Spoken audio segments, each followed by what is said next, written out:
ஜனவரி 10 வெள்ளிக்கிழமை.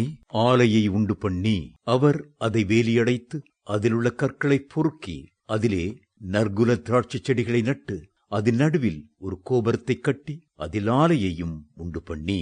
எசாயா 5:2. நாம் ஆண்டவருக்கு செய்கிறதை பார்க்கிலும் ஆண்டவர் நமக்காக செய்கிறது 1000 மடங்கு அதிகமானவை. நம்மேல் அவர் வைத்திருக்கிற அன்பு ஈடு இணையற்றது.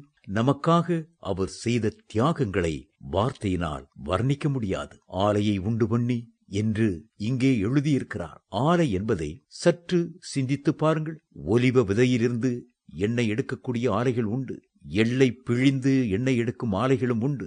கோதுமை, அரிசி போன்றவற்றை மாவாக அரைக்கும் ஆலைகளும் உண்டு.